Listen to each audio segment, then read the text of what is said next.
الحمد لله وكفى وسلام على عباده الذين اصطفى أما بعد فأعوذ بالله من الشيطان الرجيم بسم الله الرحمن الرحيم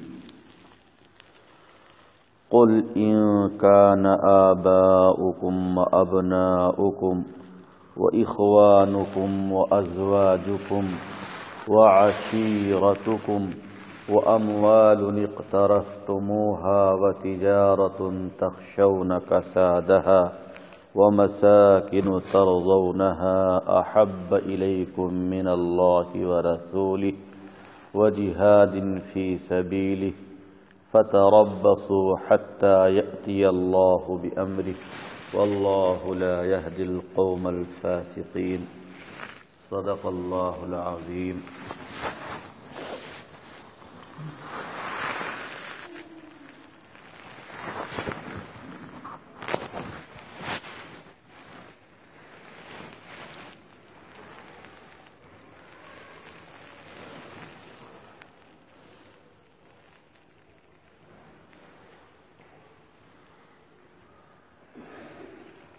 اللہ تعالی نے اور اللہ کے رسول صلی اللہ علیہ وسلم نے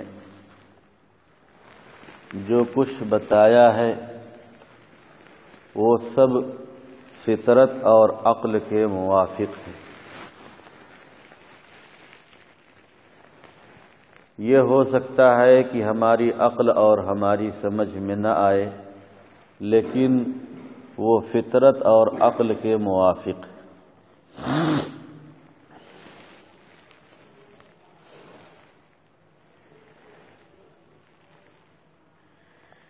اللہ تعالی خالق ہیں، مالک ہیں، رازق ہیں، سب کچھ وہی دینے والے.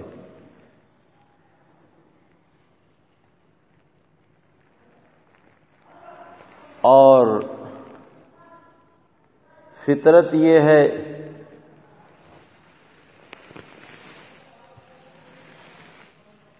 دستور یہ ہے کہ جو ہمیں کھلاتا ہے، پلاتا ہے، ہمیں کچھ دیتا ہے، ہمارے اوپر احسان کرتا ہے، ہماری ضروریات کا خیال رکھتا ہے، ہم اس کے لیے مر مٹنے کو تیار رہتے ہیں. یہ دنیا کا عام دستور ہے. جو آدمی ہماری ضروریات کا خیال رکھتا ہے، جو آدمی ہمارے کام آتا ہے، جو آدمی ہماری مدد کرتا ہے، اس کے لیے ہم ہر طرح سے تیار رہتے ہیں.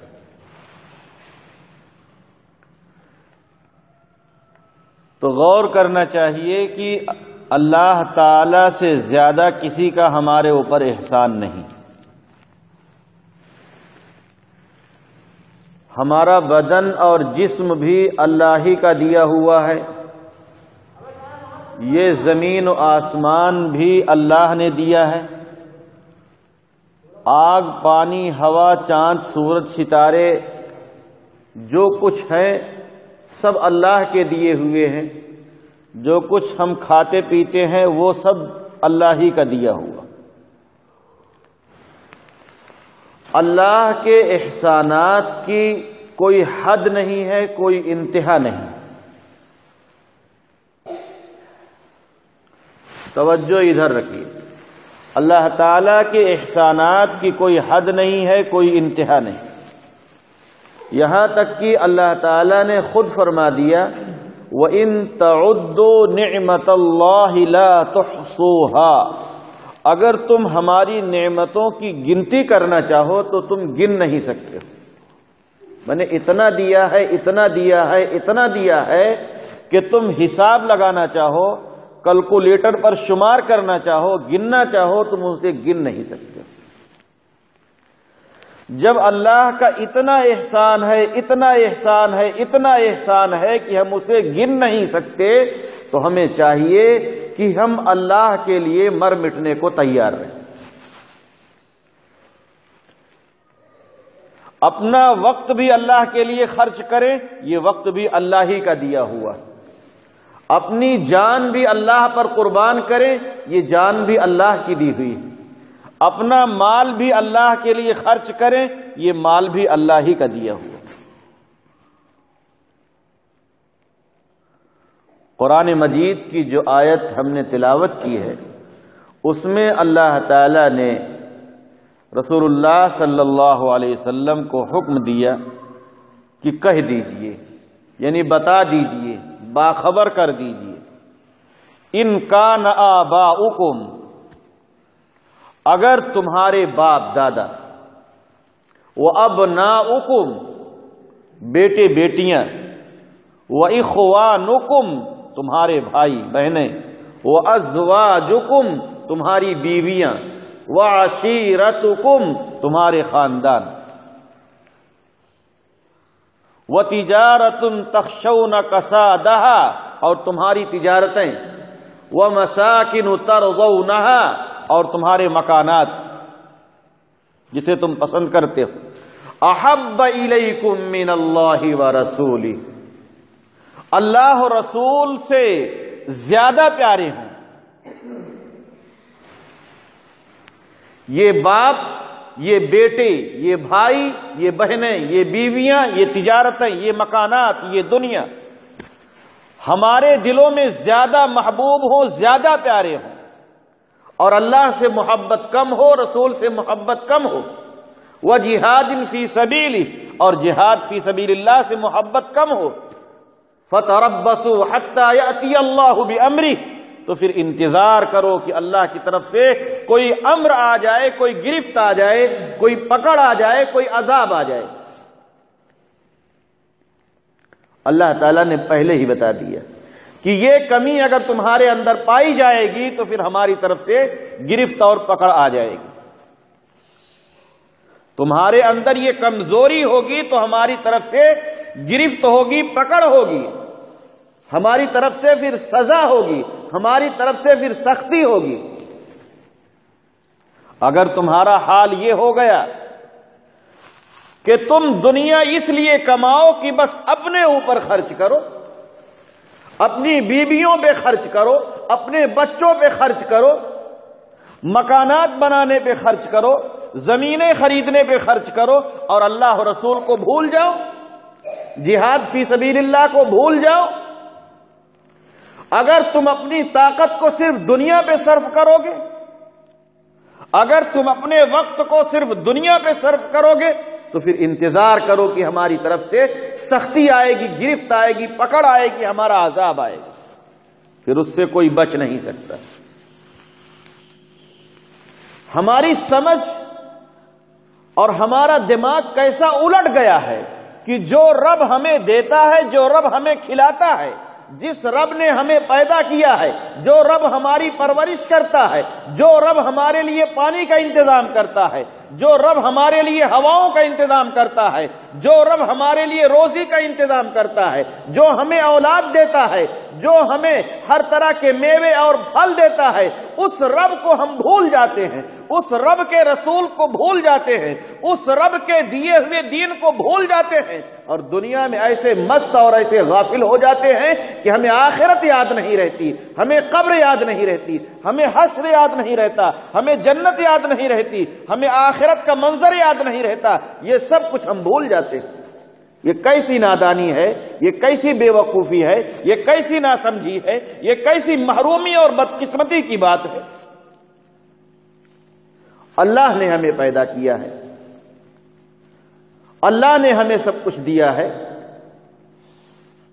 اللہ تعالی ہماری سانس کو روک دے تو ایک لمحہ ہم ادھر سے ادھر نہیں ہو سکتے، ہماری ایک چیز بگڑ جائے، اللہ تعالیٰ اسے بننے کا فیصلہ نہ فرمائے تو پھر وہ بن نہیں سکتی، لیکن ہم اللہ کو بھول جاتے ہیں، اور ایسا بھول جاتے ہیں کہ ہمارے پاس نماز پڑھنے کی فرصت ہے، ایسا بھول جاتے ہیں کہ ہمارے پاس نماز پڑھنے کی فرصت نہیں، ایسا بھول جاتے ہیں کہ ہمارے پاس قرآن مجید پڑھنے کی فرصت نہیں، ایک دم سے ہم بھول جاتے ہیں۔ اللہ تعالیٰ نے ہمیں یہ موقع دیا، اللہ تعالیٰ نے ہمیں یہ وقت دیا ہے، اس موقع اور وقت کو غنیمت جانی، پھر جان نکلنے کے بعد یہ موقع یہ وقت ہمارے ہاتھ آنے والا نہیں۔ یہ جو موقع اور جو وقت اللہ تعالیٰ نے دیا اسے غنیمت جانی۔ اللہ تعالیٰ نے یہ دستور سمجھایا کہ سب سے زیادہ محبت مجھ سے رکھو اور میرے رسول سے رکھو اور جہاد فی سبیل اللہ سے رکھو۔ دنیا کی چیزوں سے محبت رکھو، لیکن ان چیزوں کے بعد ہماری محبت درخت کا تنا ہے، سب سے زیادہ محبت درخت کے تنے سے رکھو۔ باقی دنیا کی چیزوں سے محبتیں، اولاد سے محبتیں، ماں باپ سے محبتیں، بھائیوں سے محبتیں، بہنوں سے محبتیں، یہ سب درخت کی شاخیں ہیں، یہ سب ہمارے حکم اور ہمارے قانون کے تابع ہونی چاہیے۔ سب سے زیادہ محبت مجھ سے رکھو۔ آج ماں باپ کو اولاد سے محبت ہے تو اولاد کی جانب سے جو کچھ بھی گزارش ہو وہ کرنے کے لیے تیار رہتے ہیں۔ کپڑا چاہیے، کپڑا حاضر ہے، مکان چاہیے، مکان حاضر ہے، زمین چاہیے، زمین حاضر ہے، سائیکل چاہیے، سائیکل حاضر ہے، موٹر سائیکل چاہیے، موٹر سائیکل حاضر ہے۔ کیوں؟ اس لیے کہ اولاد سے محبت۔ اور جب اس سے زیادہ محبت اللہ کے رسول سے ہوگی تو اللہ رسول کے لیے بھی یہ سب قربان کرنے کے لیے ہم تیار رہیں۔ اصل راز اور اصل بات یہ ہے کہ ہمیں اللہ کے احسانات یاد نہیں رہتے، اللہ کے رسول کے احسانات یاد نہیں رہتے، جس کی وجہ سے اللہ سے محبت کمزور پڑ جاتی ہے اور اللہ کے رسول سے محبت کمزور پڑ جاتی ہے۔ اور جب محبت کمزور ہوتی ہے تو پھر کام کرنا مشکل ہو جاتا ہے۔ کسی کو کسی سے محبت ہو جاتی ہے تو نہ اسے ٹھنڈی نظر آتی ہے، نہ گرمی نظر آتی ہے، نہ بارش نظر آتی ہے، نہ کسی کا تانا نظر آتا ہے، نہ کسی کی ملامت نظر آتی ہے، اسے کوئی روک نہیں پاتا، وہ اپنی منزل کو پہنچ ہی جاتا ہے۔ حتیٰ کہ دنیا میں ناجائز محبتوں کا یہ حال ہے کہ ناجائز محبتوں میں جو آدمی پھنس جاتا ہے اسے پھر کچھ نہیں نظر آتا، وہ اپنی منزل کی جانب بڑھتا ہوا چلا جاتا ہے۔ اور جب جائز محبت ہو جائے اور وہ بھی اللہ سے ہو جائے، اللہ کے رسول سے ہو جائے، اللہ کے دین سے ہو جائے، تو پھر اسے کوئی اس میں ترقی سے روک نہیں سکتا۔ یاد رکھیے، ہماری اور آپ کی ترقی دین کی ترقی سے ہے، ہماری اور آپ کی ترقی دین کی ترقی سے ہے۔ جتنی ترقی دین کی ہوگی اتنی ہی زیادہ ترقی ہماری ہوگی۔ دین ترقی نہ کرے تو ہمارے لیے اس دنیا میں جینے سے کوئی فائدہ نہیں۔ آج دیکھیے، یہودی، عیسائی، قادیانی پانی کی طرح مال اپنے مذہب کو ترقی دینے میں لگا رہے ہیں۔ اپنے مذہب کو اونچا کرنے کے لیے، اپنے مذہب کو بڑھانے کے لیے، اپنے مذہب کی اشاعت کے لیے، اپنے مذہب کی تبلیغ کے لیے پانی کی طرح مال بہا رہے ہیں، جبکہ ان کے سامنے آخرت میں کچھ نہیں۔ اسلام کے فیصلہ کے مطابق آخرت میں ان کے لیے کچھ نہیں، لیکن اپنے مذہب کو ترقی دینے کے لیے وہ اپنا مال، اپنا وقت، اپنی محنت ایسے صرف کر رہے ہیں جیسے کہ پانی ہو، اس کی کوئی حیثیت ہی نہ۔ اس سے آگے بڑھ کر وہ چیز جس کی اسلام میں گنجائش نہیں ہے، ان لوگوں نے اپنی عزتوں کو بھی داؤ پر لگا دیا ہے، صرف اس لیے کہ ہمارا مذہب آگے بڑھے۔ اپنی بیٹیوں کو، اپنی جوان بیٹیوں کو، اپنی خوبصورت بیٹیوں کو لوگوں کو صرف اس لیے دے دیتے ہیں کہ یہ ہمارا مذہب قبول کر لے، ہمارا دھرم قبول کر لے۔ اسلام میں تو اس کی اجازت نہیں ہے، لیکن ان لوگوں نے حدیں پار کر دی۔ غریب مسلمانوں کی یہ مکانات بنواتے ہیں صرف اس لیے کہ ہمارا مذہب قبول کر لے۔ غریب مسلمانوں کو زمین خرید کے دیتے ہیں صرف اس لیے کہ عیسائیت قبول کر لیں۔ غریب مسلمانوں کو دکان خرید کے دیتے ہیں صرف اس لیے کہ ہمارا مذہب قبول کر لیں۔ اس طرح سے یہ اپنا مال پانی کی طرح بہا رہے ہیں کہ مذہب قبول کر لیں، اس لیے کہ ان کو پتا ہے کہ اس راستے سے یہ لوگ ہمارے قریب آ سکتے ہیں، اس راستے سے ہی ہمارے اپنے بن سکتے ہیں، اس راستے سے مذہب چھوڑ سکتے ہیں۔ تو آخر کیا ہو گیا ہے کہ ہم اپنے دین کے لیے، اپنے مذہب کے لیے، اپنے ایمان کے لیے، اللہ کے لیے، رسول کے لیے، اپنی آخرت کو بنانے کے لیے اس طرح سے محنت نہ کریں، اس طرح سے وقت نہ لگائیں، اس طرح سے مال نہ لگائیں۔ ہمیں کیا ہو گیا؟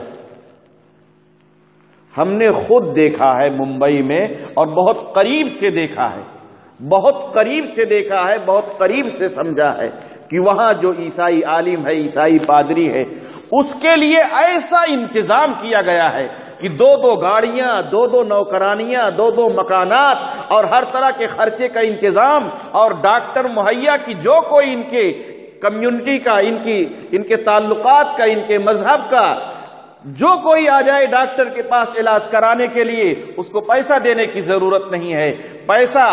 پیسہ ہماری تنظیم بھرے گی، پیسہ ہم ادا کریں گے، وہ آئیں اپنا علاج کرا کے جائیں۔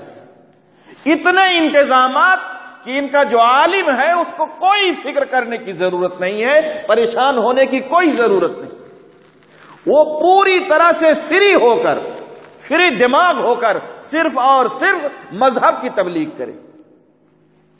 اور ہمارے یہاں حال یہ ہوتا جا رہا کہ مدارس کے لوگ، علماء اپنے وقت کا آدھا حصہ، سال کا آدھا حصہ یا 1/3 حصہ اس پر صرف کریں، اس پر محنت کریں کہ وہ لائیں، چندے لائیں، چندوں کے لیے جائیں اور کہیں، تب یہ نظام چلے گا۔ خود کو کوئی فکر ہی نہیں کہ یہ ہماری بھی ذمہ داری ہے، ہم بھی مسلمان ہیں، قرآن ہمارا بھی ہے، حدیثیں ہماری بھی ہیں، دین اسلام ہمارا بھی ہے، ہمیں بھی مرنا ہے، ہمیں بھی آخرت میں جانا ہے، ہمیں بھی جنت چاہیے، ہمیں بھی نیکی چاہیے، ہمیں بھی اعلیٰ مقام چاہیے، ہمیں بھی اعلیٰ درجہ چاہیے کہ ہم خود آگے بڑھ کر جائیں، پہنچائیں اور اس کام کو ترقی دیں۔ یہ ہماری غفلت کا نتیجہ۔ ذرا سا ٹھنڈے دماغ سے کوئی سوچے، عقل سے کوئی سوچے کہ کیا یہ چندے کرنا اور پیسوں کے لیے جانا یہ علماء کا کام ہے، حفاظ کا کام ہے، اہل مدارس کا کام ہے، یا یہ عام مسلمانوں کا کام ہے کہ عام مسلمان اس ضرورت کو از خود آگے بڑھ کر پورا کریں، اور پڑھانے والے لوگ اپنا سارا وقت، اپنی ساری محنت، اپنی ساری توجہ پڑھنے اور پڑھانے پر صرف کریں، پڑھنے اور پڑھانے پر خرچ کریں۔ اگر مسلمانوں کا عام طبقہ اپنی ذمہ داری سنبھال لے اور خود سے پیسے اور مال پہنچاتا رہے تو پڑھنے پڑھانے والوں کا بہت سارا وقت بچ جائے گا، وہ پڑھنے اور پڑھانے میں لگے رہیں گے، پڑھنے اور پڑھانے کا کام بہت آگے چلا جائے گا، بہت آگے بڑھ جائے گا۔ تو میں یہ کہہ رہا تھا کہ اسلام کی ترقی سے ہماری ترقی اسلام کی ترقی سے ہے۔ اسلام جتنا پیچھے آئے گا اور اسلام جتنا کمزور نظر آئے گا اتنے ہی زیادہ ہم کمزور رہیں گے۔ اس لیے اس بات کو سمجھنے کی ضرورت ہے، ہمیں چاہیے کہ ہم دنیاوی چیزوں کے مقابلے اللہ سے زیادہ محبت رکھیں، اللہ کے رسول سے زیادہ محبت رکھیں۔